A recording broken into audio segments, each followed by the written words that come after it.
His question is why karma transcends or travels across lifetimes. If you commit a crime in Mumbai and come and start living in an ashram in Himachal,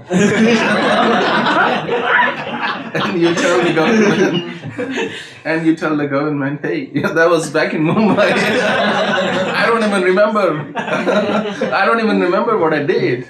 What would they say? Ignorance is not the, excuse. So I was telling this yesterday. Nature is actually not concerned with one lifetime or many lifetimes. Nature is saying, here is a little candy, that's going from one place to another.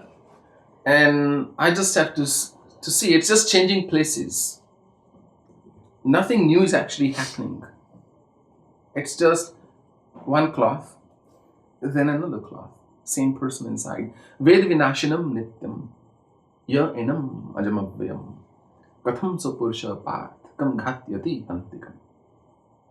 The real essence in you, so-called soul, never dies. So Krishna says, tell me, what is your real dilemma? What is your confusion? Who's killing and who's dying? None of this is actually happening. It's one big illusion. In fact, if nature did not take karma across lifetimes, this world would have ceased to exist by now. People would have destroyed our planet by now. Because remember, when you do it out of complete detachment, you're not really responsible for what is happening. That's the only way. It's saying, okay, now this is a different body. If you have accumulated wealth in one bank account, you can simply transfer it to the next. But you can't transfer what you haven't accumulated, what you haven't earned. So that's why it travels across lifetime. And that's why, when this story in Mahabharata, I've narrated it earlier. So Yudhishtra is held by the celestial being a Yaksha. And Yaksha says, what do you think is the most fascinating, peculiar thing about this world? And Yudhishtra says, what I find really funny, he said, is that everybody knows they are going to die. They know that they are responsible for what they are doing. Everybody knows they are going to die one day. But everybody lives as if they are never going to die. As if they would just escape from what they're doing. Majority of the people, an overwhelming majority of the people, don't actually go and kill other people. They're not doing some big crimes, doing any of the big things, so to speak, that would get you on the front page of a newspaper. But most people, I don't know why, maybe it's too easy, are hurting others on a daily basis. Most people find it so easy to just hurt somebody's sentiments, not give a damn, say, whoever, I don't care.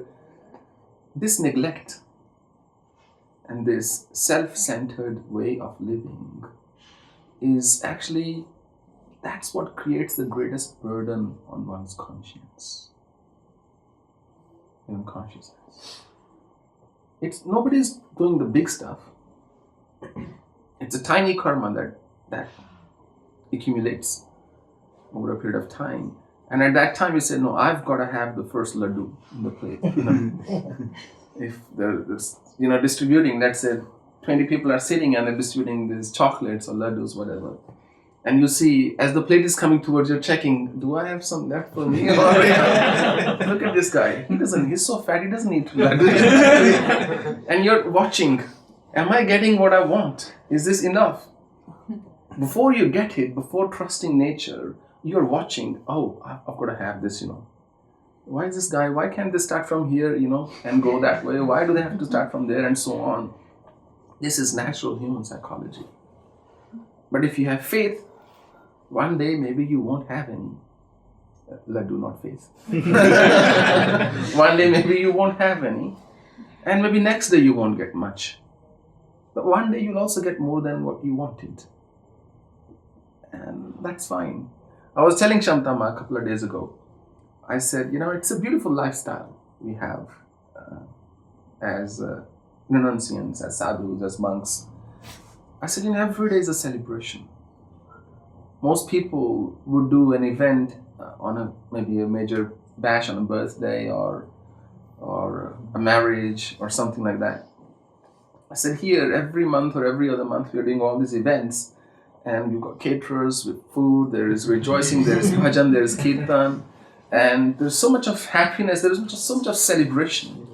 I said, what a beautiful way to live and add value to the society. Away from the burdens, you come here, even if you laugh for a few seconds, few minutes, I think my job is done, even if you don't get away with any wisdom. So,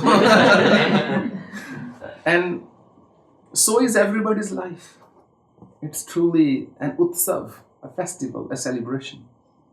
And it's up to us. Are we going to keep saying, oh, it's raining and today was my big day? Or, there's a power cut and I was supposed to do this. It is what it is, deal with it. It is what it is. What do you want to complain about? This is it.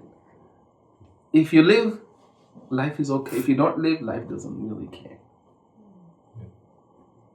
This is it. Whatever is, this is it. This is my life now. I've subscribed to certain things, and because of my choices, I have to put up with certain consequences, and that's okay.